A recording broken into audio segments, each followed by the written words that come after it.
मेरा पूरा नाम। आज सुबह से ही मीना की आंखों में बार बार आंसू भर आते हैं। रह रहकर उसे वह दिन याद आ रहा है जब वह पहली बार स्कूल गई थी। कितनी उत्साह, कितनी प्रसन्नता थी उसे स्कूल जाने में। नए कपड़े, नई नई पुस्तकें और नया नया शानदार बस्ता, सब कुछ उसे अपनी गुड़िया से भी अधिक प्यारा लग रहा था। उसके साथ उसके माँ और पापा भी कितने प्रसन्न थे। बार बार उसे कितनी बातें प्यार से समझाते।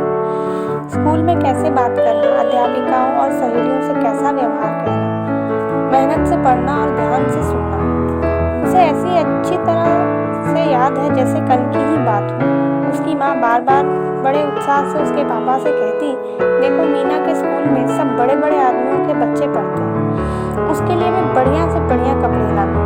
आज वह सब बातें याद करके उसे वैसी गुदगुदी नहीं होती जैसे कि बचपन की बातें याद करके होती है।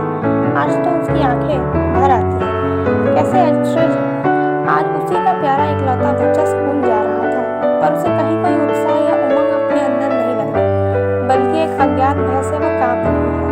न जाने कैसी बुरी बुरी कल्पनाओं से उसका मन बेचैन है। तभी अनुपम स्कूल के लिए तैयार होकर आ गया। उसने उसको गले से लगाकर बहुत प्यार किया और बेटे से कहा, बेटा देखो, तुम कभी गुस्सा मत करना। चाहे तुम्हें कोई भी कहे, चाहे कितना भी चिढ़ाए, पर तुम बस मुस्कुरा देना, समझे बेटा। अनुपम मुस्कुरा कर बोला, क्यों माँ, मैं क्या कभी गुस्सा करता हूँ? नहीं, घर में तो गुस्सा नहीं करते, पर बेटा वहाँ स्कूल में बहुत सारे लड़के होंगे, अच्छे भी बुरे भी, जो बात बात पर झगड़ा करते हैं, बिना बात छेड़ते हैं, चिढ़ाते हैं, परेशान करते हैं। तो बेटा तुम झगड़ना नहीं, चिढ़ना भी नहीं, रोना भी नहीं। माँ तू क्यों परेशान होती है? मैं रोऊंगा भी नहीं, चिढ़ूंगा भी नहीं और गुस्सा भी नहीं करूंगा, चाहे कोई कुछ भी कहे। अनुपम ने बड़े प्यार से माँ की गोद में बैठकर कहा। अनुपम बड़ा सुंदर प्यारा बच्चा है। इस समय उसकी आयु लगभग 10 वर्ष की हो गई है और आज वह पहली बार स्कूल जा रहा है। अभी तक वह मास्टर जी से घर में ही पढ़ता रहा। पढ़ने में वह बड़ा तेज और उसके मास्टर उसकी बुद्धि की सदा तारीफ करते हैं। उन्हीं के जोर देने और समझाने पर उसे आज स्कूल भेजा जा रहा है। उसकी माँ मीना तो उसे भेजने को तैयार ही ना होती थी। उसको अनुपम को स्कूल भेजने की कल्पना से ही डर लगता था, पर अब तक उसे घर पर रोका जा सकता था कि यदि अब वह स्कूल नहीं जाएगा, बाहर के बच्चों के साथ मिलेगा नहीं, तो उसका पूरा जीवन पार नहीं लग सकता। और इस संशय या भय के पीछे एक ही कारण था कि अनुपम के बाएं हाथ तो कोहनी से ऊपर था ही नहीं और दाहिना हाथ था तो पर कुछ टेढ़ा था। इस टेढ़े हाथ से लिखने में आरंभ में उसे बहुत मेहनत करनी पड़ी थी, पर अब वह बिल्कुल आसानी से जल्दी जल्दी लिख लेता था। और इसीलिए मीना डरती थी कि सब लड़के उसका बच्चे का मजाक बनाएंगे, उसे चढ़ाएंगे, नकल उतारेंगे, संभव है मारे भी। पर वह बेचारा ना तो मार पीट कर सकता है, ना अपने अपमान का बदला ले सकता है। वह सिवाय रोने और दुखी होने के उसके पास कोई चारा नहीं रह जाएगा। जब अनुपम का जन्म हुआ था, मीना उसे देखकर बहुत रोई थी। उसके पति अशोक भी बहुत दुखी थे, पर उनकी सास ने दोनों को समझाया था, रोते क्यों हो बहू, देखो बच्चा कितना प्यारा है, यह तो दुनिया का नाम करेगा, इसे भगवान का वरदान समझो। यह अनुपम है, अनुपम, और उसका नाम अनुपम उन्होंने ही रखा था। अनुपम अपने पापा के साथ स्कूल गया। स्कूल बाहर से ही बहुत बड़ा सुंदर लग रहा था। अनुपम को बड़ा अच्छा लगा। बहुत सारे लड़के एक जैसी ड्रेस में इधर उधर खेल रहे थे। उसको आश्चर्य हो रहा था कि इतनी अच्छी जगह है जहाँ इतने सारे साथी हों, माँ उसे क्यों नहीं भेजना चाहती थी। अनुपम के हेडमास्टर ने उसकी एक छोटी सी परीक्षा लिखने और पढ़ने के लिए और प्रसन्न होकर उसे उसका दाखिला 6ठे दर्जे में कर लिया। फिर चपरासी से उसे उसकी कक्षा में पहुंचा दिया। अनुपम के पापा घर चले गए। जब वह नई कक्षा में पहुंचा तो सारे लड़के खूब शोर कर रहे थे और इधर से उधर डेस्कों और बेंचों पर कूद रहे थे। एक दो लड़के बोर्ड पर टेढ़ी मेढ़ी तस्वीरें बनाने में व्यस्त थे। एक महाशय मास्टर साहब की मेज पर बैठे जोर जोर से कुछ चीख रहे थे। ऐसा लगता था जैसे ढेर सारे बंदर किसी जंगल में लाकर कक्षा में छोड़ दिए गए। अनुपम को दरवाजे पर खड़ा देखकर पहले तो सारे लड़के एकदम चुप हो गए, फिर एकाएक खिलखिलाकर हंस पड़े।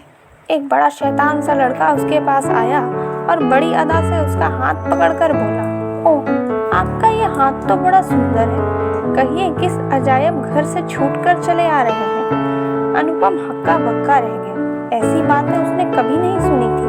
वह आंखें फाड़कर कभी एक को देखता, कभी दूसरे को।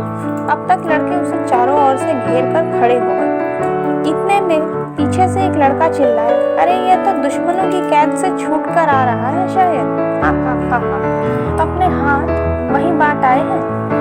एक और चिल्लाया और सारे लड़के खिलखिलाकर हंसने लगे। क्रोध और अपमान से अनुपम का मुंह लाल पड़ गया। उसे लगने लगा कि या तो वो लड़कों को पीट देगा या फिर चीख कर रो पड़ेगा। पर उसे अपनी माँ की बातें याद आने लगी। बेटा रोना नहीं, बेटा चिढ़ना नहीं, बेटा गुस्सा मत हो। और वह जबरदस्ती अपना रोना रोक कर एक लड़के की तरफ देखकर मुस्कुरा दिया। उस लड़के को बेचारे अनुपम के ऊपर बड़ी दया आई। और भी एक दो सीधे साधे लड़कों को अनुपम को छेड़ना बुरा लग रहा था। पर पीछे से एक शैतान लड़के ने नारा लगाया, लू और ला कहकर पूरा कर दिया। अब वह शैतान लड़के लूला लूला कहकर ताली बजा बजा कर गा रहे थे और अनुपम को लग रहा था कि उसकी आंखों के सामने सारी कक्षा गोल गोल घूम रही है। बड़ी कठिनाई से वह अपने को रोके हुए था।